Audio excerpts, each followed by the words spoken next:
But yeah, we would say that in some way, one or two mechanisms of natural selection would confer a change in an organism that would help it reach its niche in whatever environment that it's in. So I don't think anything there is contentious. Has anyone here read The Selfish Gene? The only contribution I have to make is Dawkins maintains that he was almost going to call it the cooperative gene, but he likened it to Oxford rowers, 4 or 8. So he says that natural selection favors genes that not only confer differential reproductive success, but genes that work well in concert with the other genes. So not only just coextensive to the sense that it can work with multiples of genes, not just a ride-along trait, but I'm not even sure I understand the objection, because it almost seems like he's attacking a straw man, because I believe that most evolutionary biologists believe that part of natural selection is working in concert with other genes. So, for example, one phenotypic trait for birds could be the air sacs, the alveoli, versus another one could be longer wings or longer beak. So I don't know if that clarifies or helps at all. Yeah, I think he's referencing gene linkage when you have certain sets of genes that are propagated from, generation to generation. They can still to be selected for. But yeah, I think I get what you're saying, is that even if we are discussing linked genes, the ones that are selected for, regardless if they're linked or not, would still be, subject to the mechanism of selection nonetheless. It really wouldn't matter. They're just, part and parcel with what's happening in nature. So I have a different objection. I don't know if it would be an objection or not, but to me it seems that natural selection is answering a completely different question than the one he is saying that it's answering. So where he's saying that natural selection is supposed to answer the question of why does an organism have this trait as opposed to another trait, to me the actual question that natural selection answers is why are organisms so well suited for their environment? And so that you could actually make a prediction, and you probably even test this, that the reason an organism that it's possible for an organism to be well suited for its environment is because anything that wouldn't be would be weeded out, and anything that would be that would confer to it being suited for its environment would be gradually refined over time, and it would allow for these organisms to be well suited for their particular environment, but perhaps not well suited for any other one. And so it would answer that question, but it wouldn't answer the why does it have 400 as opposed to 399 eyes. I think you're onto something there, but what you're pointing out about what the theory is actually trying to explain is exactly what Fodor thinks the theory can't explain, namely adaptations. Right? I mean, what Fodor is objecting to here is not that evolution, right, the theory of evolution as opposed to natural selection, our theory of evolution can't tell a story about why organisms have certain traits. It has to do specifically with adaptations, right? He doesn't have a problem, for instance, with the theories that we have about why there are certain trait distributions when the trait distribution is the result of something like genetic drift, which is a kind of a sampling error, or genetic sampling error, right? Or if it has to do with something like pleiotropy, or if it has something to do with meiotic drive, or anything else that is not conducive to fitness and adaptation, right? His concern is precisely that the theory of natural selection is supposed to somehow explain why there are traits that seem to be so exquisitely suited to their local circumstances. They are locally adapted. That's what the theory is supposed to explain. And that's what he thinks precisely that it can't explain because of, well, things that we're hopefully going to get into. So it is, in fact, the problem for him, not that evolution can't explain why there are certain traits, but why natural selection can't explain adaptations, why some traits become fixed in a population precisely because they are so well suited to that environment. That's what he thinks the theory can't provide us with. And he has an argument for why that is. And could I just say one more thing about what Fodor is and isn't arguing about? Because there's a lot of animus towards Fodor's objection here. The issues from some misapprehension about what he's trying to do, what people think he is is motivating him, or what he thinks, or what they think it will be implied if his argument were to go through. It's important to understand that Fodor doesn't deny evolution. He doesn't think that evolution didn't happen. He thinks it happened. He believes in common descent. He takes those as facts. Okay? So those aren't in question for him. So his objection in no way militates against the claim that evolution happened and that common descent happened. His objection is specifically directed to what explanatory role, if any, natural selection could possibly be playing in our understanding of how traits come to be adapted to local environments. And it's important to understand that he's concerned with these adaptations, not other evolutionary mechanisms, because I've heard people countering him by saying, well, come on, this is a straw man. Evolution isn't just about, natural selection. There's things like gene drift or founder effects and pleiotropy and all kinds of gene linkages and stuff like that. He knows all about that. He accepts all that, right? That's just irrelevant, right? He's not critiquing that there are changes in allele frequencies due to all kinds of things other than natural selection. He accepts all those, right? He thinks there are mechanisms, and those mechanisms are actually very well understood. The mechanism that's not understood, he thinks, is the mechanism of natural selection that is supposed to somehow allow us to figure out which traits will be adaptive, right? And explain those adaptations. So that's what his objection is addressed to. Okay, it's addressed to whether or not the theory of natural selection is doing any explaining in the evolutionary theory where adaptations are concerned, right? So basically, why does a snake get a tail that looks like a spider rather than one that has a barb? Well, you could look at any adaptation, right? Opposable thumbs, or eyes that dilated. And virtually any trait, suited to an environment, right? It could be, two symbiotic species, for instance. The fact that they are symbiotic, Mullerian mimicry, Batesian mimicry, the way where some species will appear or resemble another species to either avoid predation or blend in, or camouflage and things like that. All of these things that we take as paradigm cases of exquisite adaptations, that's what he thinks the theory can't explain. And so what he's saying is we have to ask ourselves, look, if the theory isn't actually explaining those, then how are biologists explaining these traits? Because he's not saying we don't have explanations. He says, look, we have explanations, but he thinks that natural selection, the theory of natural selection, isn't providing us with the information, the knowledge that lets us generate those explanations. He thinks we have is independent knowledge that we have, rather than knowledge generated by the theory of natural selection that's doing all of the explanatory lifting. That's his objection. Not that biologists don't know what they're doing and are not generating genuine explanations. It's just that they're confused about what part of the theory is doing the work. As he likes to say, biologists are much smarter than their theory. Right? The theory of natural selection isn't what's generating the predictions about what traits we would find, and so that understanding and those predictions are actually coming from something else. And we can get into that if you like at some point. So, Ozzy, can I follow up? Helena, may I follow up on that?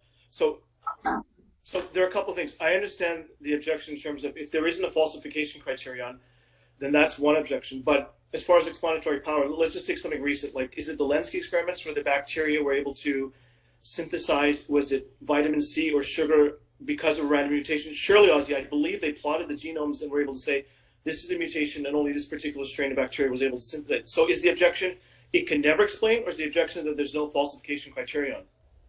Well, it can be both, but his objection is broader than even the falsification problem, right? There is a falsification problem. This is why we've, for a century and a half of theorizing that Darwinian selection, biologists have had to be careful how they define evolution, how they define natural selection, and not define it strictly in terms of fitness, so as to avoid a kind of circularity and reducing it to a truism. And there have been problems about, people generating just so stories and stuff like that. Biologists have to be very, very careful when they generate these theories, not to be telling a just so story. Now, why is that? Well, it's in part because there's this falsification problem. But he thinks the reason there's this falsification problem is because the theory of natural selection, the concept of natural selection, that doesn't generate any predictions. That's the problem. It's not that it's not that it's just unfalsifiable. It's unfalsifiable because it doesn't generate any predictions at all. So it's not that it's a matter of practical, we don't know how to falsify it or something like that. It's that in principle, the theory, the concept of natural selection, that doesn't actually guide a researcher to make predictions about what traits they should expect to find in an ecology, in a specific ecology. Okay, there will be no law-like connections or rules between a species and its ecology. You'll only discover these law-like regularities that we'll find by actually studying the critters, but never by an understanding of the theory or the principle of natural selection. I wonder if that isn't a consequence of the fact that mutations are random. Are they linked at all then? Is our inability to sufficiently explain this on a rigorous scientific way because of the fact that, again, mutations are random? No, it's not that, because in principle, it should be possible that you could have random mutations and yet you could still have law-like connections. Like, for instance, you could have something like this. This could be true. It's not, but it could be true in principle. Okay? For any species living in very frigid areas, Arctic barrens or Arctic waters or something like that, there should be a strong tendency, in fact, an exceptionless tendency, if it's going to be a law, for the organisms to enjoy a certain kind of ratio of body surface area to body mass. Okay, that is, things should be kind of rounder and stouter and not have long extreme limbs and stuff like that, where they would lose heat and things like that. Okay. Now, in fact, we do find patterns like that. Okay, but the theory doesn't actually predict that. We have discovered that this pattern exists, and we can understand that pattern after the fact by seeing how that would conduce to their fitness. But the theory itself doesn't generate that prediction, right? And when we find exceptions, when we find some species of fish, for instance, that is very, very linear and has an enormous amount of surface area and violates the prediction that the thing ought to look more like a puffer fish, nice and round, minimizing its surface area relative to its body mass. When we find these exceptions, those exceptions really shouldn't be there. Okay, and when we do find those exceptions, well, we explain them away. We find some other way of explaining them. But that's just to say that we're qualifying away the explanatory power of natural selection as an explanatory principle. So he's not saying that evolution doesn't happen. He's not saying that it's just a matter of a consequence of being unable to predict what mutations will arise. It's the fact that the principle of natural selection, the idea that differential reproductive success will favor certain traits, that concept doesn't tell you what traits will be favored, right? Which is why we can't actually predict the direction in which things will go unless you start looking at very, very specific cases of a specific organism in its ecology, have some understanding of the genetic substrate and the allele frequencies and such. But there's no general laws. There's no principles, is the way you would argue it. Does that make sense? Got it. So you're saying everything is a post hoc rationalization then? I got it.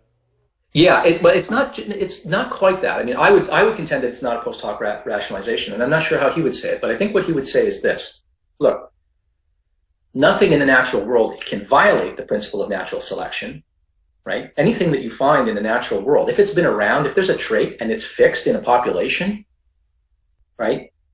We're going to be able to find some evidence and even tell a causal story, even probably tell a true causal story by looking at the history of these organisms. Their phylogenetic history, for instance. We're going to be able to tell a true causal story about why they have those traits and how those traits conduce to fitness. We will be able to tell such a story, but we'll only be able to tell that story after the fact.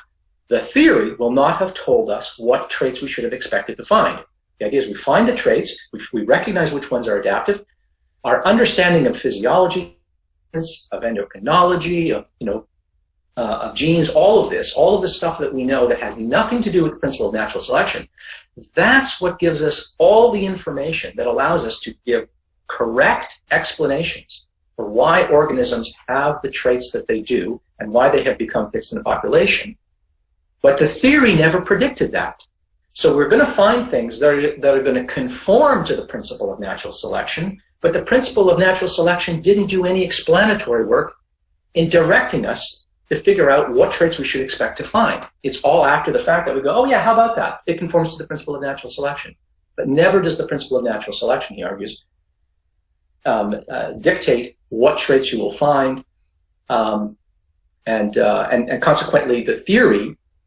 It's not that natural selection. It's not that evolution doesn't happen, and that there isn't adaptation. It's that this concept of natural selection, of differential reproductive success leading to fitness, that's not doing any explanatory lifting. It's explanatory, it's vacuous, it's impotent.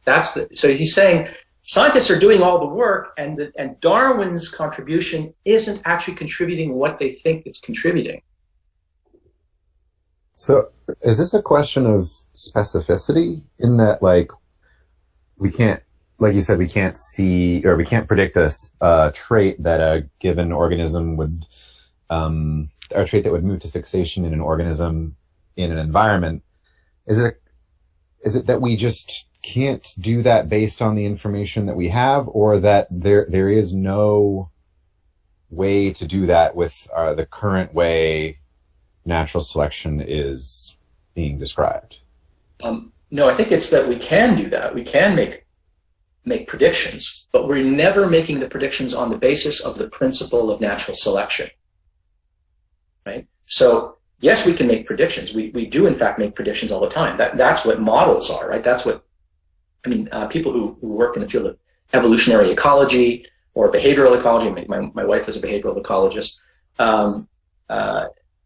People who work in these fields make predictions all the time, and they use fitness coefficients to make these predictions. So they are in fact able to predict whether what certain sex ratios will be in a certain species, a ratio of males to females. They can predict the clutch size, that is the number of eggs in a clutch in a bird species or in an insect species or something like that. They can make based on body size and other keystone traits. Our models do in fact allow us to make all these very great predictions, and some of them conform to very, very, very broad patterns. The problem is none of those predictions, none of those models, none of those successful models, predictions, and explanations are generated by this vague principle that in this vast competition and struggle between individuals, there will be a kind of culling process that results in traits that are adaptive. Well, which traits will be adaptive, and how will they be adaptive? That notion, that concept, that very abstract, highly rarefied principle of natural selection, that doesn't do anything. It doesn't actually generate any predictive expectations about what we should find and what we shouldn't find. Which is why when we find an exception, we don't freak out and say, "Oh, well, the theory's refuted." We just find some way of saying, "Oh, okay, well, there must be another story that we don't understand here that explains why this doesn't fit the pattern." So it seems I'm with Polite here. It almost sounds to me, Ozzy, like you're looking at the definition of natural selection and you're saying it's too broad. It needs to be more specific in order to come up with some sort of explanatory power. Is that essentially what you're saying, or what Fodor is trying to say? Yeah, well, hang on. First of all, I'm trying to speak for Fodor here. I've got to be careful because it's very possible my understanding of it is not accurate, and I might be misrepresenting him. But I don't want to be misunderstood as presenting what I take. What this is my view. I in fact depart from some of this, but I think in the main he's right. The theory, the principle of natural. I keep calling it the principle of natural selection. Okay, sometimes some people call it the law of natural selection. He calls it the theory of natural selection. He's calling it the theory because the theory is supposed to do some explaining, right? That's what a theory is for. Theory is supposed to be a model that explains something. It generates predictions that can be falsified and tested and corroborated, right? And what he's saying is this thing is so vague that it doesn't generate any predictions. Right? Now, it's true that what we find in the world doesn't violate the principle of natural selection, but that doesn't rescue it as a theory. That would be like saying nothing that happens in nature can violate the principle of non-contradiction. Well, how about that? Everything we find in nature doesn't violate the principle of non-contradiction. It would be wrong to say, therefore, the principle of non-contradiction explains why we find what we find in nature. That wouldn't be an explanation either. That wouldn't be a scientific explanation. It certainly wouldn't be a law of nature. That, I think, is the kind of objection that he's raising. Now, we haven't gotten into his actual argument that he's using, and some of it is jargony, and we're sort of debating here about how we should. Okay, so I think what's important here is if we're going to talk about Fodor's argument, we should stick with that. No offense. I mean, I don't want to get confused by what you're trying to put out, Ozzy, and what he's trying to put out, because it seems to be a little bit different. Okay, well, what he's saying, let me make it clear. What he's saying is that the principle of natural selection, or the theory of natural selection, as he puts it, doesn't allow us to make any predictions. There are no laws that fall out of, that are implied by natural selection. There's lots of laws and models that are extremely predictive and descriptive and accurate and well tested and well corroborated in biology, but those are not the result of working out the implications of the principle of natural selection. Those are the result of actually looking at the world and seeing independently without any understanding. In principle, you could derive the evolutionary explanations that we have derived entirely without the principle of natural selection even being invoked. That's how impotent it is. So would a combination of all of the predictions that we can make and the laws that or the models that we do have, is that not an aspect of natural selection? Is that, I guess Well, but the issue that I have with that is that trying to, like, when people say natural selection, there are many mechanisms in which something can be selected for. There's sexual selection, there's the predation, and so like trying to derive a law, like a general law for everything, would seem a bit, I guess, just simplified to me. And I guess that's where I'm kind of getting lost with what he's getting at. Well, that and the fact that he's calling it a theory, and I've never referred to it as a theory, I've always referred to it as a mechanism. But I do understand that, well, just invoking natural selection, well, the reason why this thing has a tail looks like a spider, well, because natural selection. Well, what environment could we put an organism in and make a prediction that it will generate specific traits? Now, I do understand that, but I don't think that I would agree, actually, that natural selection isn't equipped to make a prediction of what an organism can adapt to, because the environment's rapidly changing. It's always changing. And so if another organism moves in, then it may fill the niche that this present organism is currently occupying. And so you will have a different set of traits adapted for. And so there's no predictive model that you could really create in order to determine what sets of traits would then become conducive for this organism to then thrive.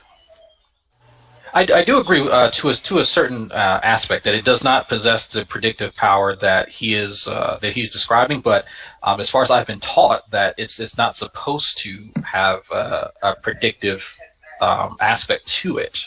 Yeah, oh yeah, I'm pretty sure he would be. Like, I have no problem conceding, just based on my experience. But that's why I was kind of miffed at the fact that people were calling natural selection a theory, because it's part of the theories of evolution, but it's only the general name given to all the mechanisms that will help an organism, confer some of these changes. And that's, I guess that's what I'm having a hard time understanding with this whole thing. The reason we call it the theory of natural selection, and it's been called that for ages, is because it's a theory that's supposed to do the explanatory work. And it's always been understood that natural selection is supposed to be the thing that explains what we find, what we see, these adaptations. So if natural selection isn't a theory, then natural selection can't be doing any explanation. It is theories that explain. like you wanted to sort of replace it with mechanism, like, well, first of all, mechanism, that's an analogy. I mean, sort of, borrowed from mechanics, right?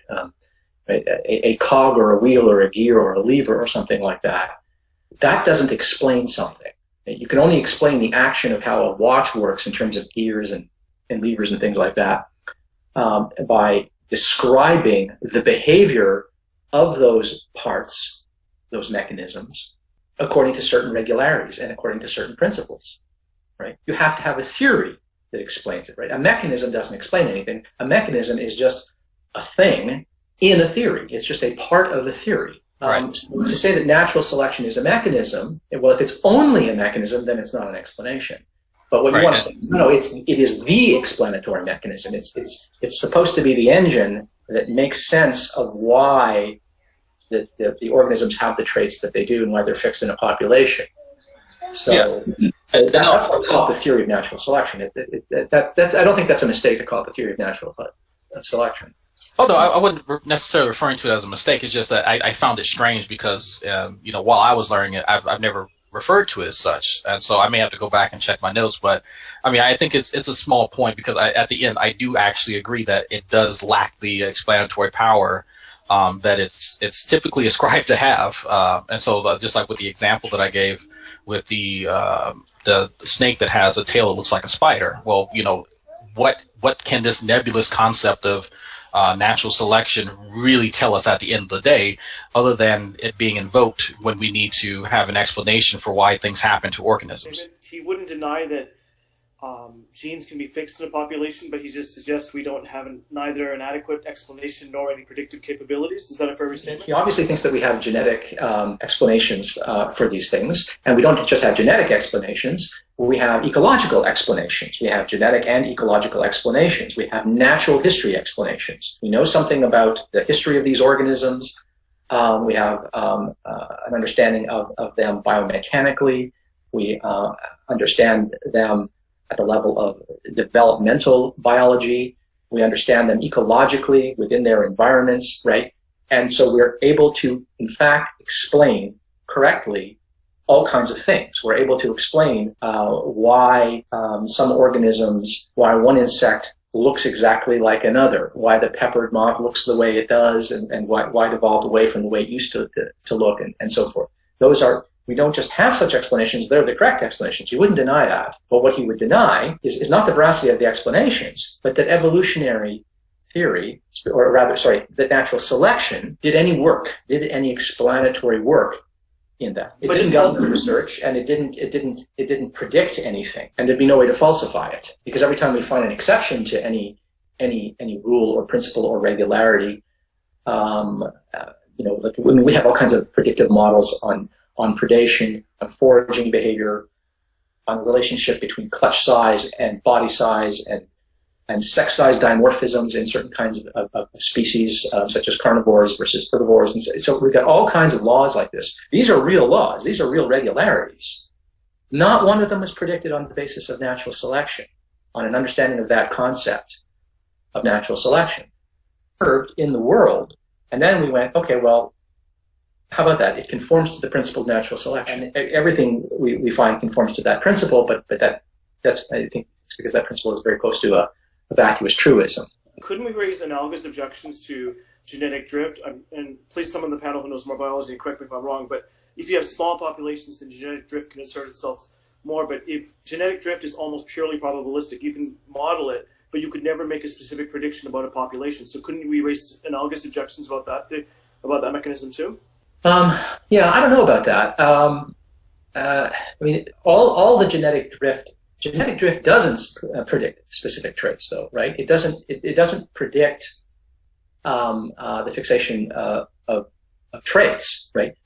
Genetic drift is a kind of sampling error, right? You get something like a founder effect. You have a population of organisms, and some tiny group of them end up transported on an island where they are reproductively isolated from the parent stock.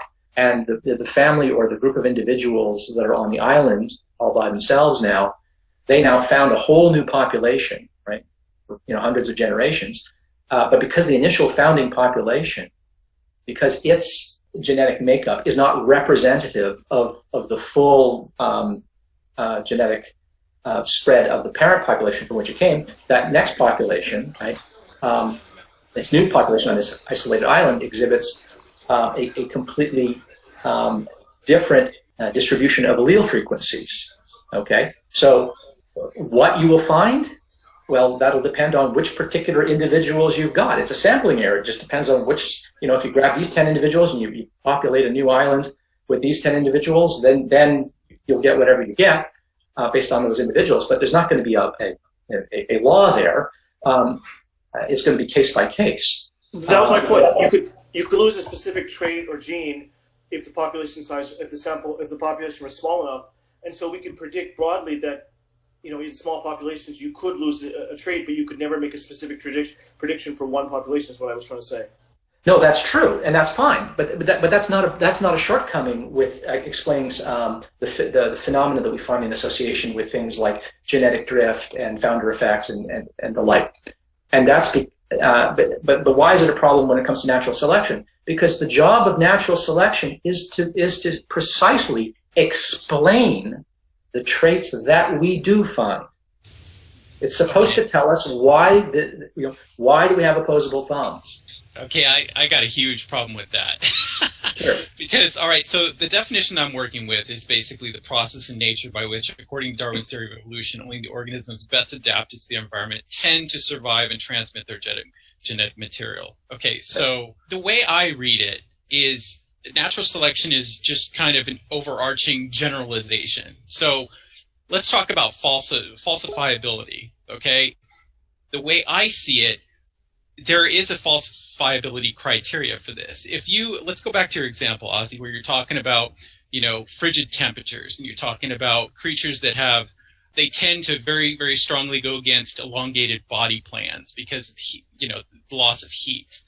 If we were to find over an extended period of time, even a really long period of time, like millions of years, let's say we found something that was completely the opposite of that, and we could not find any phenotypical traits that would counterbalance that to show that they could actually survive.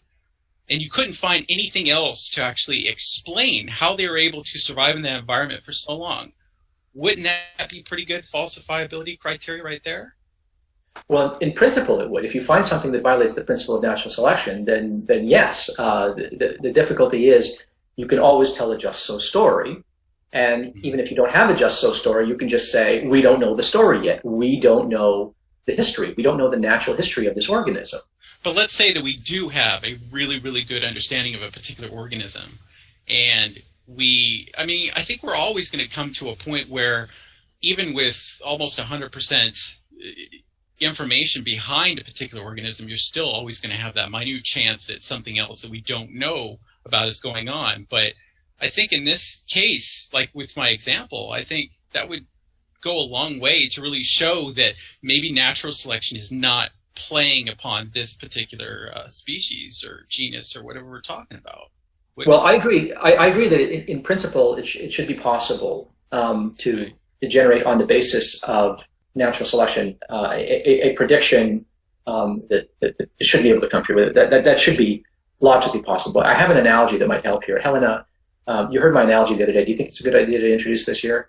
But it does, doesn't it? I mean, if you could find various species or even whole swaths of populations out there who go against the natural selection definition that we have out there, wouldn't you say that is falsifiability criteria right there?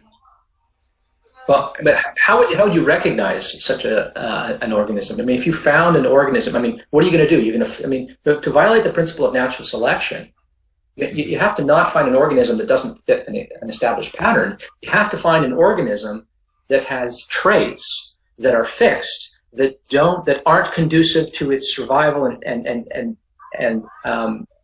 successful reproduction. Well, you're not going to find that, right? But that's my point. What if you did? But you can't find that, right? Because if you found something that had traits that were maladaptive and were fixed, that would be a violation of the principle of natural selection. Correct. Right. And that's my point. That's my whole point right there. What if you found examples out there that adhere to essentially what you just said. Wouldn't that be falsifiability criteria? No, because if you find an organism that have traits that are allegedly adaptive, but the creatures aren't adapting, then you'll need you'll have to find something else in the organism that explains it away. And if you find organisms that have traits that should be maladaptive, okay, then they shouldn't be fixed, right? But do we find such traits? Well, no, we don't. But how could you possibly expect to find such traits? Okay. Well, I think there might be a problem with the counterfactual there. Like, let's say we find that a certain mammal out there has poor vision relative to other mammals. The limitation on your vision that's like it's a finite thing. We could always imagine that it would be more adaptive if they had better eyesight.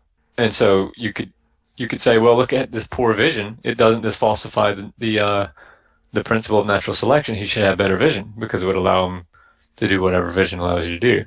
And you can always explain it away by saying, well, the vision, I mean, look, they're surviving. So, the vision is obviously good enough for them to stay in the population. So even though it has poor vision, it yet survives. And so you can't actually, I mean, if you found one that was extinct, you could say that the poor vision caused the extinction. But it's sort of hard to find a counterfactual. I'm not sure how it would work. No, you're wording that well. I mean, you did a much better job than what I was clumsily trying to say. I mean, the difficulty is that if you want to suggest that it would be actually not too hard to find these counterfactuals, that is, well, not counter, just instances of disconfirmation of the principle, then you're going to find them everywhere. As you said, we find all kinds of organisms living side by side with other organisms where one has better vision than the other, or that one is faster than the other, or is better at camouflaging itself than another, right? And I mean, you could trivially falsify evolution if you go about it that way. Well, why don't we falsify evolution that way? Well, it's because we always insist that no, if there's something going on here where a trait appears to be maladaptive, but it's present, it's because there has to be some countervailing force. There has to be some other trait or some other function that trait serves in the organism's overall ecology that preserves it. And that's what we do. And then we keep looking for it. And very often we find it. I mean, a good example is sickle cell anemia. Okay, we find sickle cell anemia is in fact very maladaptive, but there are certain populations and ecological circumstances where it's advantageous, right? But we have to discover that, right? That's an example where I think that stands as confirmation of the principle of natural selection. That is something that's perfectly consistent with the principle of natural selection. But notice, it's not the principle of natural selection that governed that. Right? It's not the principle of natural selection that allowed us to discover that fact. And what Fodor is going on about here is what is actually doing the work? What is actually making these discoveries and coming up with these explanations? It's not our understanding of the principle of natural selection, he insists. He insists that we are doing this by actually having a deep understanding, an increasingly deep understanding of organisms, their genetics, their environments, their ecological circumstances, their developmental biology, and all of that. And the more that we know about that, the better we are at finding these gnomic connections and law-like regularities. But those are not implied or predicted by the principle of natural selection. The principle of natural selection isn't doing that, right? So as a result, he thinks it can't be a theory.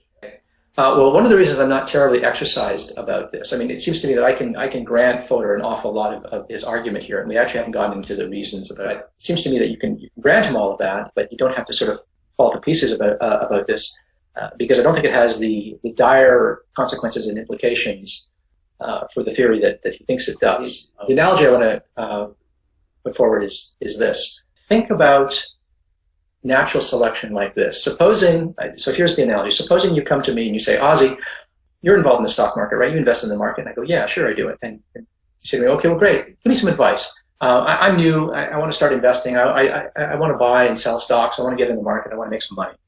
How do I go about it? And I'll say, okay, I'll tell you what. I'm going to give you the best advice anyone's ever going to give you.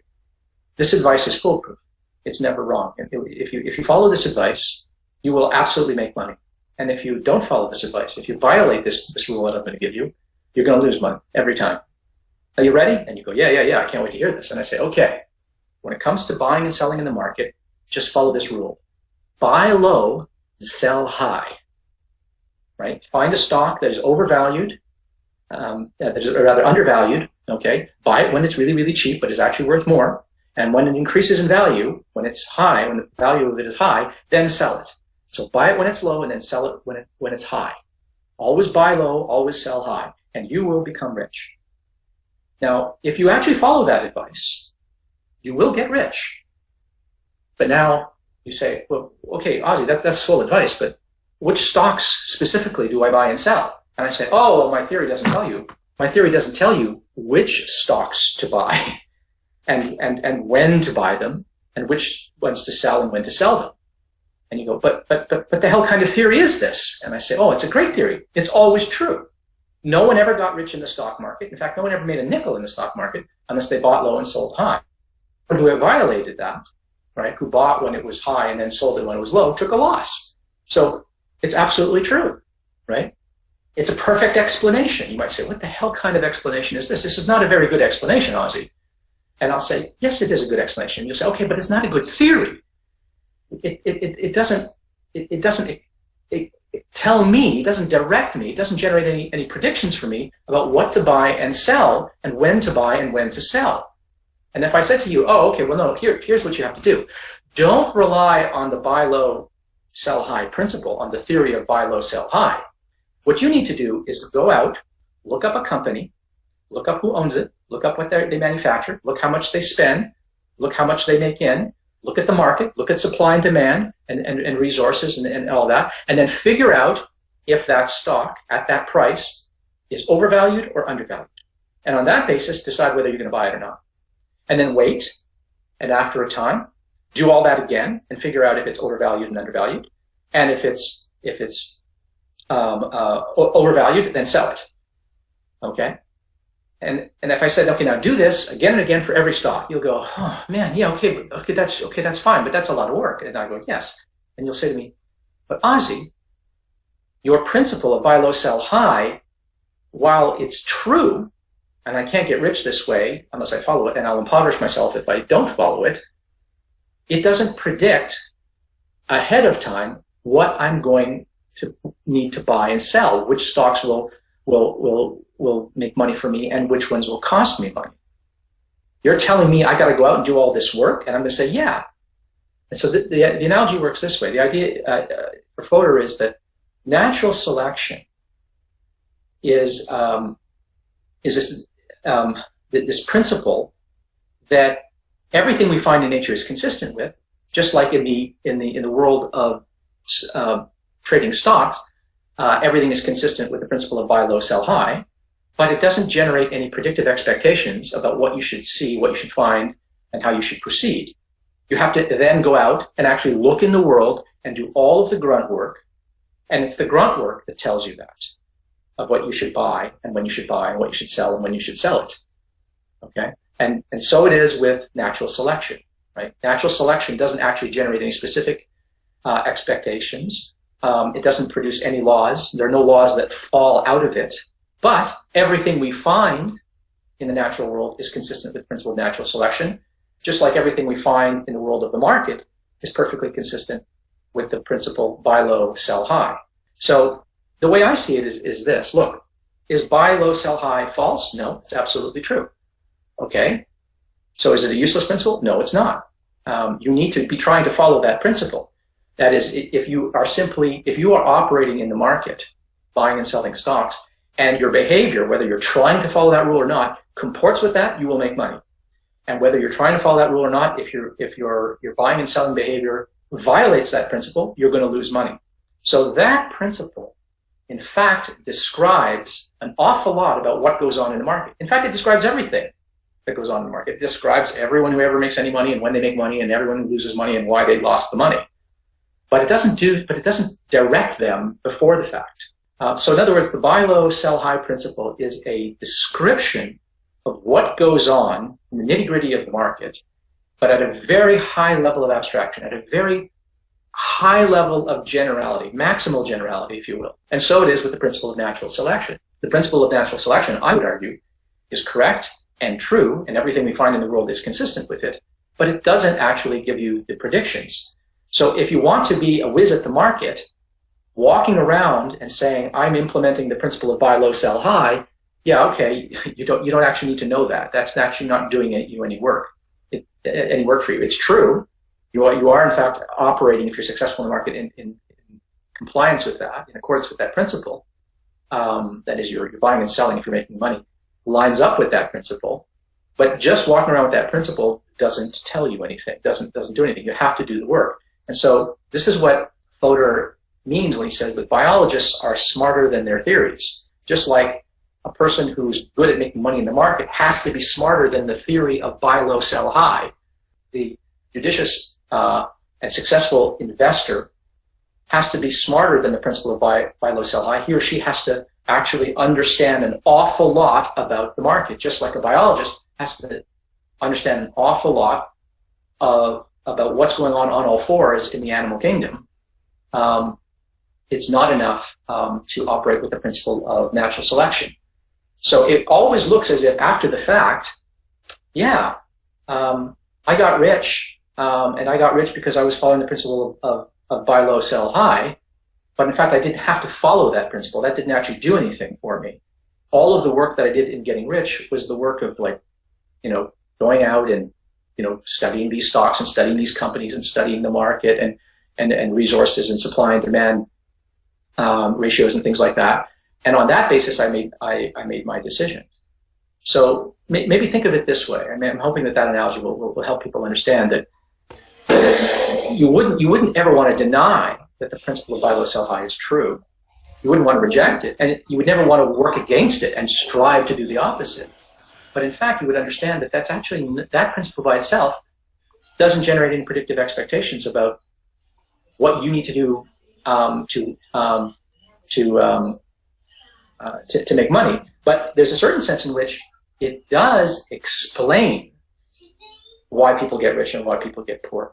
And I think similarly, natural selection does explain why organisms have the traits that they do and why certain traits are never found. It just doesn't ever tell you specifics about what kinds of traits you will find. For that, you have to look in the world. The theory, the so-called theory of natural selection, doesn't do that because it's not a rich enough theory. The takeaway is don't expect natural selection to do all the heavy lifting when it comes to explaining how certain organisms confer the traits that we find in nature. Well, I think that's sort of underselling it a little bit. I think Fodor would say, don't expect it to do any lifting. Right? It does no more lifting, explanatory lifting. It does no more to govern research and allow us to discover laws of nature in connection with evolution than buy low, sell high generates predictions and allows us to make discoveries and accurately predict and describe and explain why an individual got rich or poor. Is there any circumstance, can you imagine in the future, 20 years from now, we have these drones that are quantum computers and then they monitor populations for centuries and they real-time update the genome and they can spot mutations? What I'm asking, number one, is this an intractable problem? And then number two, could you not imagine, for example, in the science fiction vein, I'll make a prediction that future humans should have larger skulls and larger brains, and then any time any random mutation offers a slight increase in that, couldn't I point to that saying, hey, there's a prediction I made using natural selection that it came true? Sure, but what's as likely to happen is you might discover that there are principles of allometry, like correlations of growth, that make it impossible for a woman's pelvic opening to be big enough for the offspring to come out if our heads get bigger, right?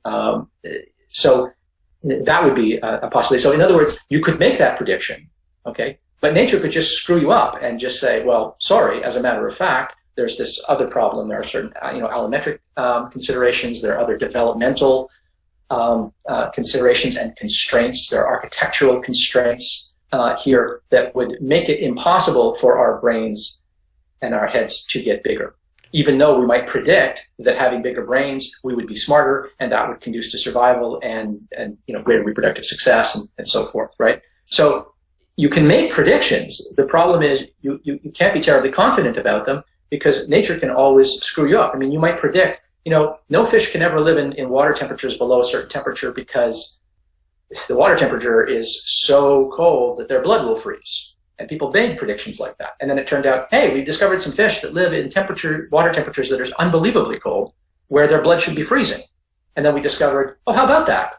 This particular fish that survives in these incredibly cold temperatures manages to do so because, and there's actually a lot of fish that do this. It's not just one fish, but many fish are able to do this. They generate certain kinds of proteins in their blood that effectively work like antifreeze and prevent their blood from freezing. So I agree. We could, we can in fact make all kinds of predictions on the basis of natural selection. It's that there's no reason to expect that we're going to find these regularities. In fact, we find counterexamples all the time. That's the beauty of studying evolutionary biology and evolutionary ecology. Is you just have to read the essays of Stephen Jay Gould. Right, and you will find all kinds of examples of these bizarre exceptions.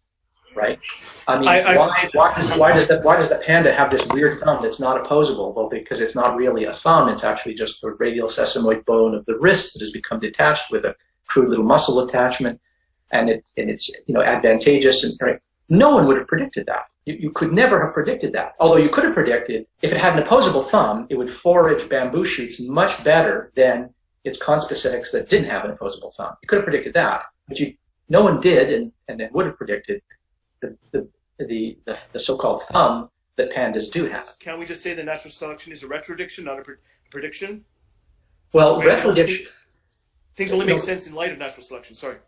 That is exactly the way to put it. I don't like the word retrodiction there, but because a retrodiction is just predicting something about the past, which is just predict.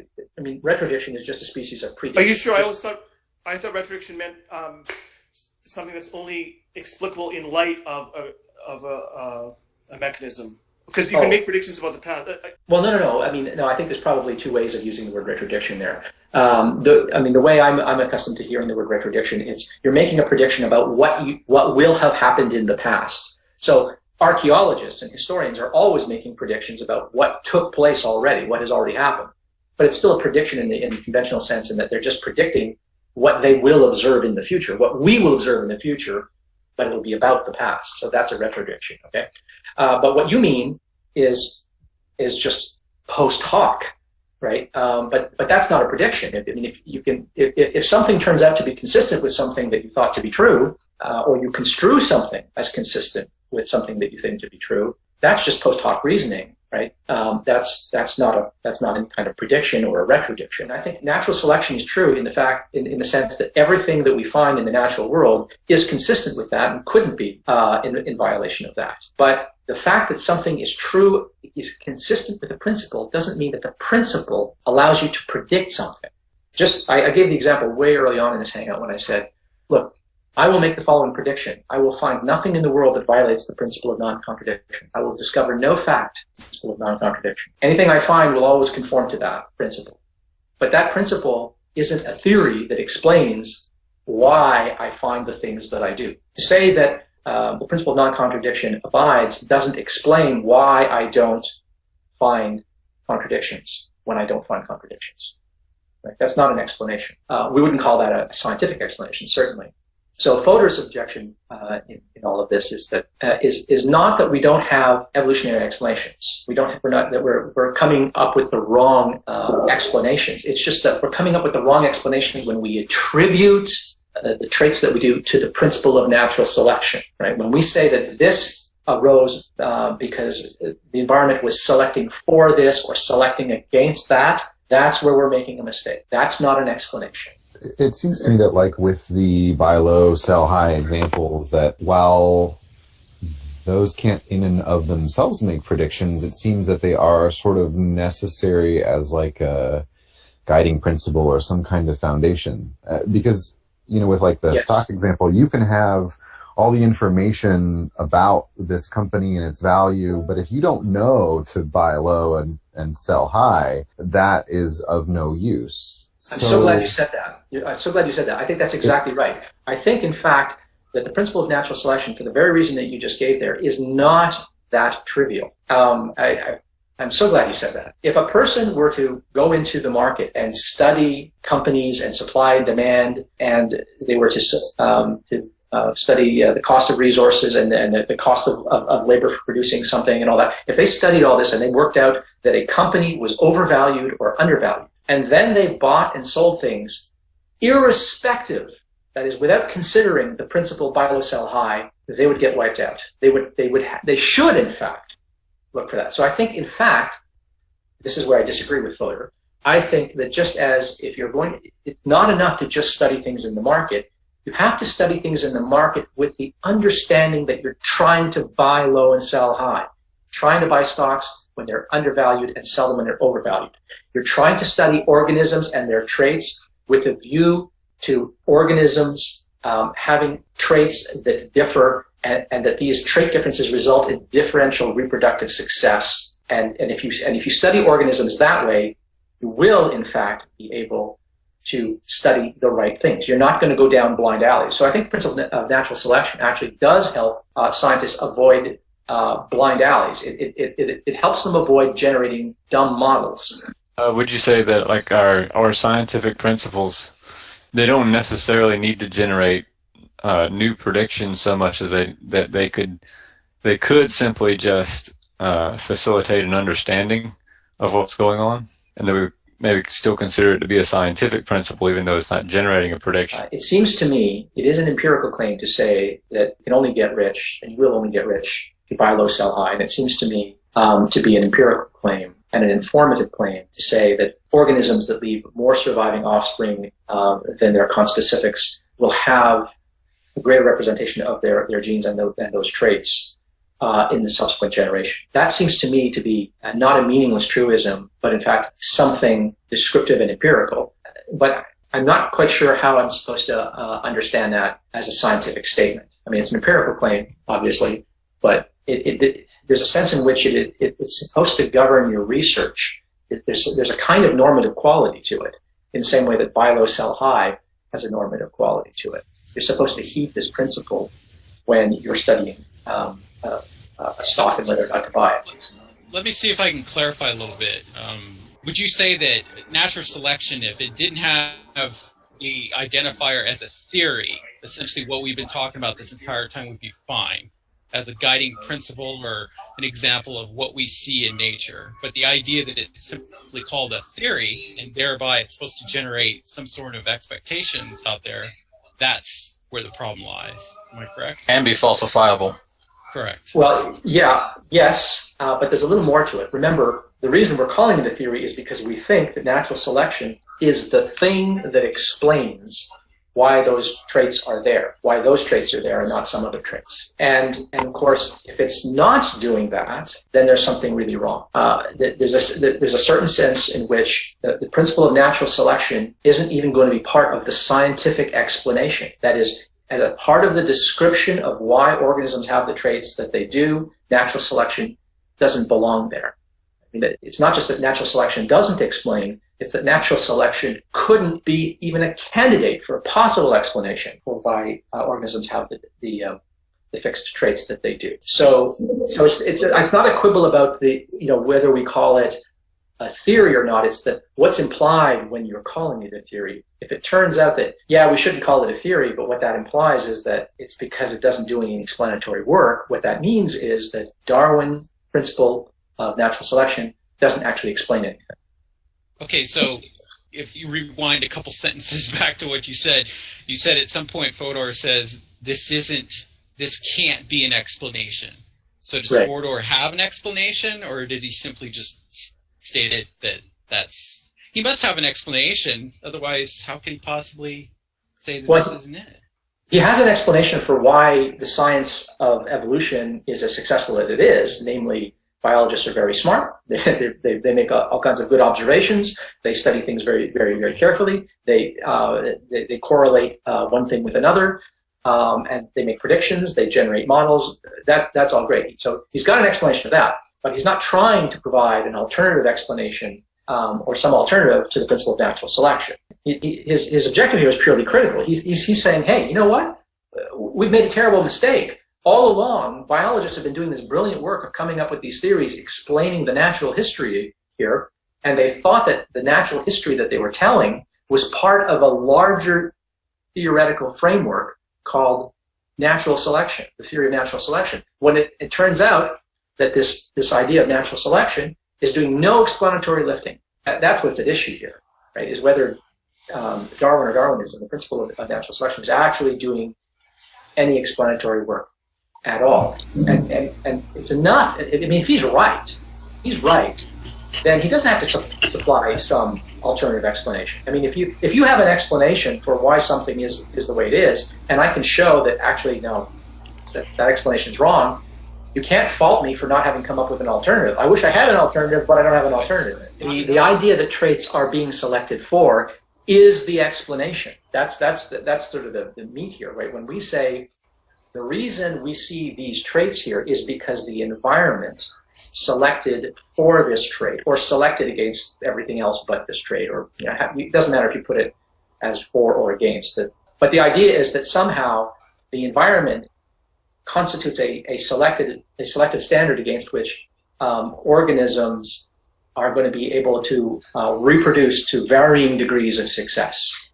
The idea is that somehow the nature, the environment is constitutive of conditions that amount to a reason why, a specific reason why a trait finds itself in an organism, right? It's because the thumb is opposable that it is the way it is, right? It's because of the capacity for opposition that our thumbs have the architecture that they do, right? Polar bears are white because being white in that environment allows you to be camouflaged and makes you a better predator because your prey don't see you coming, right? Things like that. So selection for, this talk of selection for or selection against, is precisely the thing in the principle of natural selection that's supposed to be doing the real work here of explaining why the traits that we find are the traits that we find. Right. He's saying that there's no way that the environment can actually be favoring being camouflaged as opposed to, for instance, favoring being white, as opposed to favoring being invisible to your prey. And then you might say, well, wait a minute. Clearly, being white is advantageous because it camouflages you, and camouflage is advantageous to you because of the relational property of being invisible to your prey. So it's very clear, how it works. But the difficulty here is that you didn't figure that out by an understanding of the principle of natural selection. You figured that out by an understanding about these organisms. Well, say one of the things too is being, necessarily being conspicuous or inconspicuous could be selected for, because just as you gave the example of being white and having white background, that doesn't work as effectively when you talk about something like sexual selection, where you have females selecting for the biggest and the brightest, the ones that stand out, such as with African cichlids, for example. So yeah, I could see how trying to just ascribe certain traits to an environment would be incredibly difficult, if near impossible. In principle, but you have to qualify you've got to qualify these things. Like you might say something like, it is advantageous for an organism to be camouflaged and blend in with its environment. Why? Well, because it means it will help it avoid predation, and it will help it avoid being prey, and it would help it when it is itself the predator. Okay, so clearly it's great to sort of blend into your environment, like the alien predator in the movie Alien or something like that. Okay, so that would be your prediction on the basis of the principle of natural selection. And then someone comes along and says, yeah, look at this thing. This thing's bright as a peacock. Look at it. I mean, it's just, it clashes like hell. And then you say, oh, well, that's because females prefer males that are garishly displayed, stand out from their environment, and because they favor those, they reproduce with those. And so, there's a tremendous selective pressure on males to not blend in, to not be cryptic, and to stand out as much as possible. There's always a story that can be told, so that as soon as you think, I can derive a law, I can make a prediction, a law-like prediction on the basis of natural selection, you're going to find something in the natural world that violates that, and what are you going to do? You're going to say, well, wait a minute, there's got to be an explanation. And what's the explanation going to be? You're always going to construe whatever you find in terms of how it conduces to fitness. You'll say, oh, well, if the males are garish and are not cryptic, when everything else being equal, being cryptic and camouflage would be advantageous, it's got to be because there's some even better advantage in not being cryptic, in being garishly colored, right? In this case, sexual selection, right? So when in principle it's possible to falsify natural selection, but in practice it's actually very, very hard. What ends up happening is we end up qualifying our laws and our regularities, and we keep qualifying them and qualifying and qualifying them, and we verge very dangerously close to doing what astrologers do, which is astrologers will say, if you are born at this time of year in this place and Mars is in conjunction with such and such, you will have this. And then, if your life doesn't turn out that way or it didn't turn out that way, they'll say, oh, well, that's because of this. And then they'll find some other reason, some other, thing that they can invoke, some other variable in the theory of astrology that will cancel out the prediction. There's always a reason to cancel out the prediction, right? All our theories are this way, by the way. It's just that we find more of this in evolutionary biology than we find it in most of the physical sciences. Like in physics, you'll say something like, two objects, when you drop them, if they're of different masses, they'll fall to the earth at the same rate. And that's true. But of course, if one of those objects is a feather and not an anvil, the feather, because of, air resistance will fall. So you've got a qualifier there. You've got built into your theory, you've got some way of qualifying why you find the anomalies that we do, right? But in biology, the anomalies just keep coming. And that's because species are dynamic. They change. We have mutations. The environment changes, right?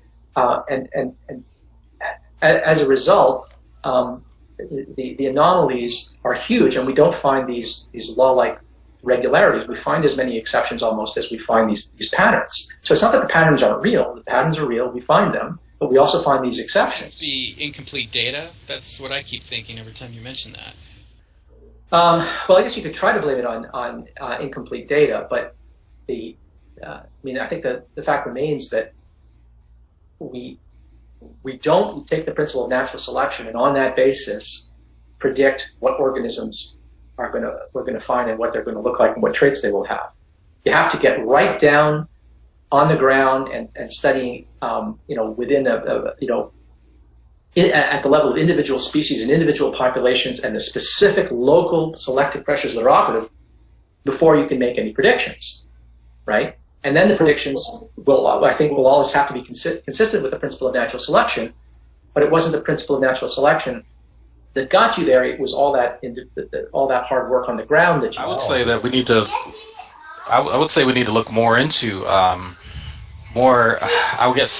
beefing up natural selection and looking more into how environments confer changes to organisms to kind of instead of just having a just so story attached to a lot of these traits that we find, that we find exactly why these traits occur by, I would presume, taking a sample of like something like the Instantina salamander and going, okay, we observe these animals speciate and confer these different traits that help them find their niche at one part of the mountain, and they now migrated down south and recombined and yada, yada, yada, yada. How could we predict what in the environment would elicit change in the progeny even before they got to the end of that mountain? And tell me what I can't do. Fodor would deny that it's just a matter of we need to be more careful and avoid just so stories. Right? There's a certain sense in which Fodor is saying this is all just so stories, because it's not that there isn't a fact of the matter about what's going on in the environment, and and it's not just some epistemological problem of how we would know what traits are being selected. He thinks fundamentally it doesn't make any sense to suggest that something is selected for or against. This talk of selection for and selection against, that's where the rubber hits the road. This is where things are wrong. That the fact that nothing can be selected for and that nothing can be selected against, that the concept of something being selected for and something being selected against, right? That concept is incoherent. It doesn't make sense. It makes sense if you're talking about, a mind, okay, a being that has purposes and intentions and anticipates functions and selects consciously. Artificial selection makes sense. But natural selection, what are we able to say about the natural world that allows us to specify why the organisms have the trait that they do? Hearts make thumping noises, okay? So every organism that has a heart that's pumping blood presumably has that heart because that's what hearts do. Hearts pump blood, right? The advantage of having a heart is that it circulates your blood. If there's something wrong with your heart, then the blood's not going to circulate, right? So presumably it is the pumping action of the heart that explains why that heart is still there, why it evolved the way it did, why it persists in the population, why it's fixed in the population, okay? But it so happens that hearts also there's another trait that's coextensive with having a heart. That trait, that other trait, there's all kinds of traits that will be coextensive, but another trait is that hearts make a pumping noise. They go blub, blub, blub, blub, blub, blub. They make that thumping noise, okay?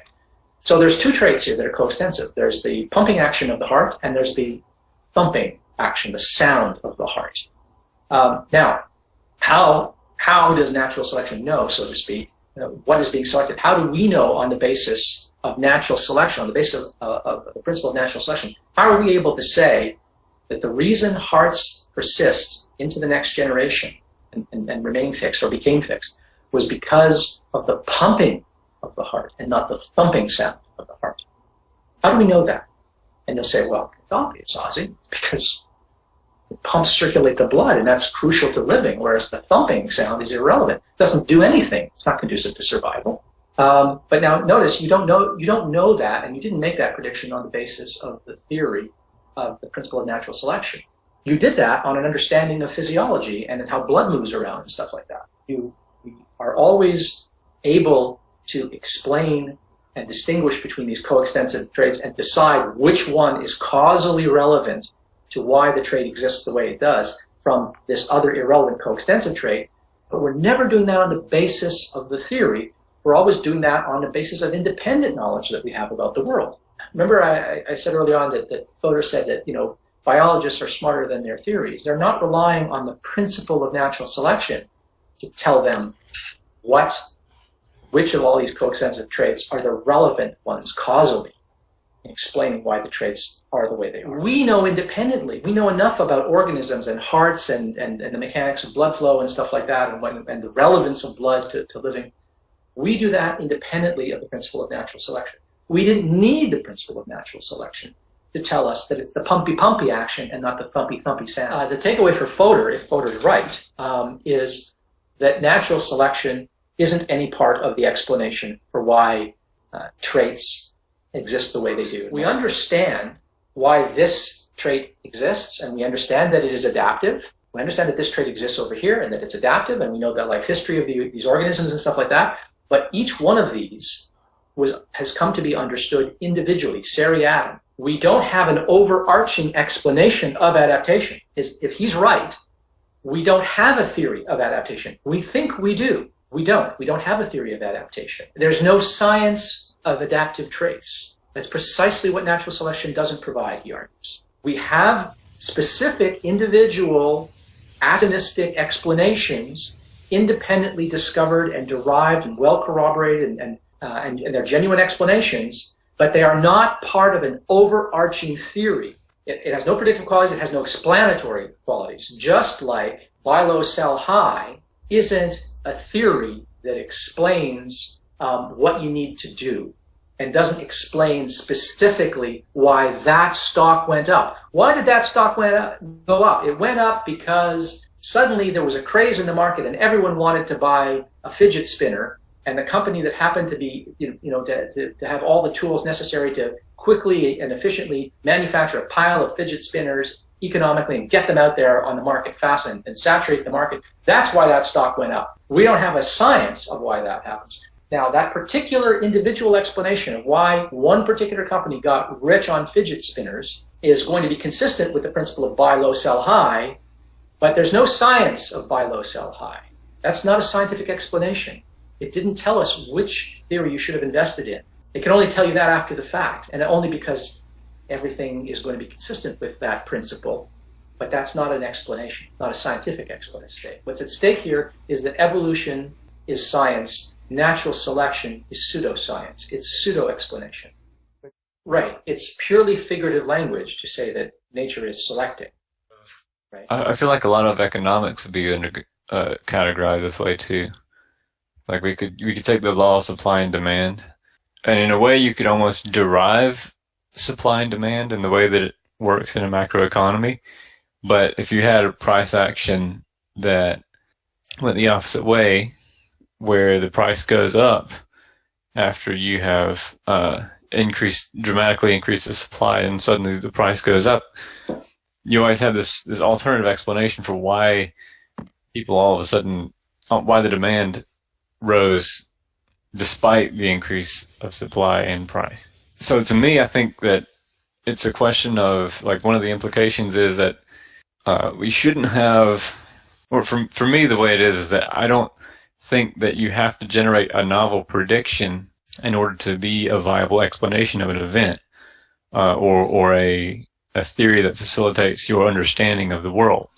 In terms of, I think that understanding things in terms of natural selection is useful for just understanding how the world works. And so I would still categorize it as a conclusion that is rational, and I would almost say that it's still a scientific conclusion, because it is based in some sense on empirical observation about how survival works and how populations exist, and the fact that there are certain populations that reproduce, but that the generation of new predictions or predictions of the future to me, it doesn't matter a whole lot in terms of whether or not you would think that the theory is explaining something or that the theory is true. Ad hoc, I just think that it's it's still perfectly rational to believe in natural selection, even if it's not generating a single prediction, because it just facilitates your understanding of what's going on. Like, the ability to generate a just so story so readily itself lends warrant to it, because it sort of enlightens the rest of your beliefs about how things come to be. Like, I don't know, maybe that's like an epistemological thing, but I mean, I wouldn't say that, okay, it's not generating a prediction, so I don't believe that natural selection is even happening. Because by virtue of what do you say that natural selection is happening? Because it's not generating a prediction. It doesn't generate any expectations, despite the fact everything that you see is confirming it, because you can describe all your past observations this way. I think that alone is all that's all that's needed in order for you to say that the theory is good. Yeah. I think it seems, and I guess I'm too stuck on being, biology minded, is that the expectation for a theory is that it's supposed to be there to have some type of explanatory power and also be falsifiable. But I do have to agree that it turns out that this very topic is something that I was wondering while I was taking not my last, but biology, principles of biology 2, and I'd asked my instructor this, but unfortunately, she is a microbiologist, and so she's not really keen on the specifics of natural selection. So while I don't have the philosophical knowledge to properly convey this argument, I was wondering as to what specifically is being selected and how can we tell? And it seems as though that's where natural selection by itself is lacking. But when we take everything that we know and just the body of work that is biological evolution, we can make very accurate observations, and then not necessarily predictions like we would in other fields, but we can somewhat capture what the natural world is doing to some degree. Yeah, it seems to me that you could derive the principle of natural selection just by contemplation about how the populations would work. Yeah, I mean, you could just even say it's just an observation of what happens in nature, and not necessarily downgrade it from a theory. Or even if you wanted to do that, I guess sure, why not? And then leave room for something more. It ceased to be a theory so much as a conclusion or an observation. But the other thing that Ozzy brought up that is a really good point is that, and it's even in the definition that I read out, is there's tendencies all over the place to find exceptions to that rule. Yeah, and I think that's probably one of the biggest contentions, because if you have just as many exceptions as you have for the general rule, then why even have the general rule in the first place? Like it's just a permanent wild card. Right, because the reason that we believe it is not on the basis of the predictions that it makes. The reason we believe it is because of how we understand the world around us. Actually, I want to say one thing about this. The way I was putting it forth was kind of seat of the pants, almost as an afterthought, and consequently the exposition isn't very good. So it'd be a good idea if we have a hangout just about that at some point.